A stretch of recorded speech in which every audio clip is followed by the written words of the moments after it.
Hey guys, welcome back to my YouTube channel. तो आज हम अपोथेसिस सीरीज को फिर से कंटिन्यू करने जा रहे हैं। तो जैसे कि हमने प्रीवियस एपिसोड में देखा था, वो जो स्पिरिट एबिस रेस का इंसान होता है वो लूजेंग के ऊपर अटैक कर देता है, बट लूजेंग उसे काफी ज्यादा आसानी से डॉज कर लेता है। वो इंसान बोल रहा होता है कि तुम तो माइटी बॉडी वाले इंसान हो, अगर तुम्हारे पास हिम्मत है तो तुम लड़ते क्यों नहीं। लूजेंग बोलता है, क्या तुम मरना चाहते हो? अगर तुम ऐसे चाहते हो तो पछताते मत। तो एपिसोड नंबर 655 की स्टार्टिंग होती है। लूजेंग डिसोलेट गॉड की पावर यूज करता है और काफी ज्यादा जोर से पंच मारता है उस इंसान को। वो जो इंसान होता है वो उस पंच से नीचे गिरता है जमीन पे, और जिसकी वजह से जमीन भी टूट जाती है। वो इंसान बोल रहा होता है कि मैं हार गया हूँ तुमसे। लूजेंग बोलते है, ठीक है, मैं तुम्हें वॉरियर की तरह लेके चलता हूँ और तुम्हें एक बार छोड़ देता हूँ। इंसान बोल रहा होता है कि मैं नीजिन हूँ, तुमसे लड़के मुझे अच्छा लगा, पर बियर क्लैन के साथ जो मैंने प्रॉमिस किया है मुझे उसे पूरा करना पड़ेगा। वो सभी को बोल देता है कि गोल्डन बैटल बोन को एक्टिवेट करो। उसके रेस के सभी जो इंसान होते हैं वो एक बोन निकालते हैं और उसे अपनी चेस्ट में डाल देते हैं, और उस बोन की वजह से उनकी बॉडी में कुछ चेंजेस आते हैं। वो एक तरीके से बिजर्क चले जाते हैं। वो इंसान लूजेंग के ऊपर अटैक करने के लिए आ रहा होता है। लूजेंग सोच रहा होता है तो कुछ ज्यादा ही फास्ट है। प्रिंसेस बोल रही होती है, ऐसे तो ये मर जाएगा। जाओशांग बोलती है कि कुछ सोचो, कुछ ज्यादा यहाँ पे लूजेंग सच में मर सकता है। फेंगे बोलती है, नहीं, मैं ऐसा नहीं होने दे सकती हूँ। वो काफी ज्यादा फास्ट तरीके से मूव करती है और एक इंसान के पीछे पहुंच जाती है। वो उसे काफी ज्यादा आसानी से उठा के फेंक देती है पीछे, और वो डार्कनेस में गिर के खत्म हो जाता है। जो लूजेंग का ओपोनेंट होता है वो पीछे मुड़ के बोल रहा होता है कि ये वुमेन तो इस इंसान से भी ज्यादा स्ट्रोंग है। जाओशांग बोल रही होती है कि पहले ही हमें इसे आगे भेज देना चाहिए था लड़ाई के लिए। प्रिंसेस सभी वॉरियर्स को उठा के फेंक रही होती है डार्कनेस में।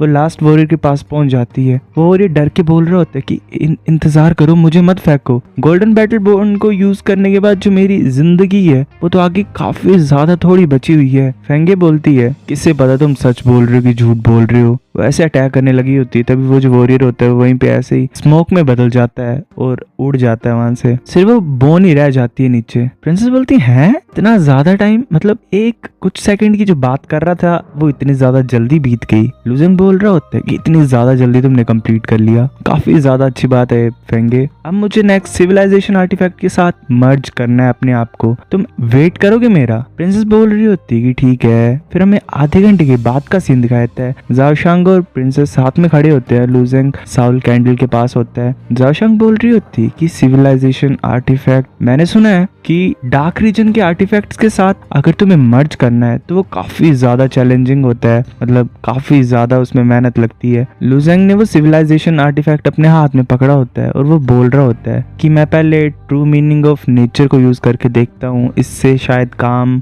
हो जाए, बट लग नहीं रहा इतना मुझे। वो नॉर्मली ट्राई करता है ट्रू मीनिंग ऑफ नेचर को यूज करके, और जो सिविलाइजेशन आर्टिफैक्ट होता है वो आसानी से ही एब्जॉर्ब हो जाता है उसके अंदर, वो मर्ज कर लेता है। लूजेंग बोलते हैं, मैंने सोचा नहीं था कि चीजें इतनी ज्यादा स्मूथली जाएंगी, मतलब आसानी से हो जाएगा, पर मर्ज करना तो पहला स्टेप है ना। इंटरनल वर्ल्ड में मेरे को अच्छे तरीके से अपनी बॉडी के साथ मिक्स करना पड़ेगा इसे, तो जाके कुछ होगा। वो प्रिंसेस के पास आके बोलता है कि चलो डार्क रीजन को छोड़ के जाते हैं। मैं ये होप करता हूँ कि फेंगे एक प्योर वन है, फिर भी वो आसानी से अदर शोर को छोड़ के जा पाए। जाओशांग बोल रही होती है, हम वन स्काई पैलेस के बेस में क्यों नहीं जा रहे हैं जो कि 13th हेवन में है पहले। फिर वो वैसा ही करते हैं। हमें 2 घंटे के बाद वन स्काई पैलेस के बेस का सीन दिखाया जाता है। जंग पूछ रहा होता है जाओशांग से कि तुमने इल्यूजन ब्रेकिंग रून को मास्टर कर लिया है ना, ट्राई करो। जाओशांग बोलते ठीक है। वो प्रिंसेस की तरफ देख रहे होते हैं। लूजेंग आवाज लगा रहा होता है उसे बार बार। जाओशांग बोलती है, ऐसा लग रहा है कि इसकी जो सोल है वो अदर शोर को छोड़ के जा चुकी है,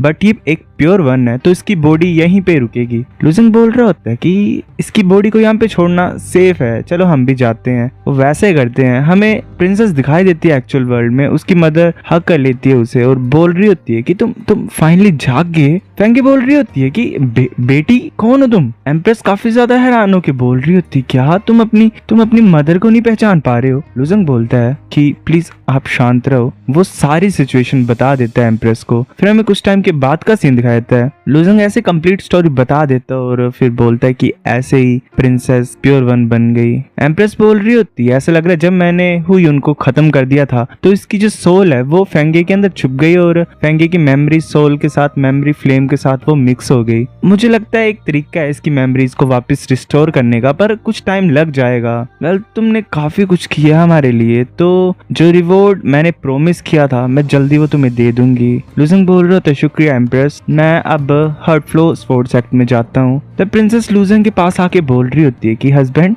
क्या क्या हम घर जा रहे हैं। जाओ शांग ये सुन के काफी हैरान हो जाती है और बोल रही होती क्या हस्बैंड। एम्प्रेस बोलती लुजेंग क्या तुमने मेरी बेटी के साथ कुछ किया है। लुजेंग बोलते नहीं नहीं नहीं, आप गलत सोच रहे हो, मैंने कुछ नहीं किया है। अपनी मेमोरीज को खोने के बाद ये कुछ थोड़ा मेरे प्रति आकर्षित हो गई है। एम्प्रेस बोलती है कि ठीक है, तुम मुझे उस तरीके के इंसान नहीं लगते हो, तो मैं विश्वास कर सकती हूँ तुम्हारे ऊपर। वो ऐसे ही प्रिंसेस के सर पे हाथ रखती है और उसे अनकॉन्शियस करा देती है, मतलब एक तरीके से रेस्ट करने के लिए देती है। लुजेंग सोच रहा होता है कि जल्दी से जल्दी अपनी मेमोरीज को गेन कर लो, तब तक मैं सिविलाइजेशन आर्टिफैक्ट को स्टडी करने के लिए जाता हूँ। फिर हमें एक दिन बाद लुजेंग के इंटरनल वर्ल्ड का सीन दिखाई देता है। जो सिविलाइजेशन आर्टिफैक्ट होता है वो बंधा होता है काफी ज्यादा चेन से लुजेंग के इंटरनल वर्ल्ड में। लुजेंग बोल रहा होता है कि ट्रू मीनिंग ऑफ नेचर को यूज करके 366 संस्कृत जो लेटर्स हैं वो लाइट अप हो गए हैं। ये तो स्ट्रेंथ गॉड टोटम से ज्यादा है। सिविलाइजेशन आर्टिफैक्ट बोल रहा होता है अगर हम 13th हेवन में नहीं छुपे होते और उसके रूल से नहीं दबे होते तो तुम्हारी 1000 संस्कृत डोमेन झेल ही नहीं पाती इस सिविलाइजेशन आर्टिफैक्ट को। पर अब तुमने थोड़ा बहुत कर ही लिया है तो मैं तुम्हें कुछ दिखाता हूँ। लुजेंग बोलता है ठीक है। वो ऐसे ही सिविलाइजेशन आर्टिफैक्ट को हाथ रखता है उसके ऊपर और अपनी आईज को क्लोज कर लेता है। उसे एक संस्कृत कैरेक्टर दिखाई देता है जो कि ऐसे आसमान में बन जाता है।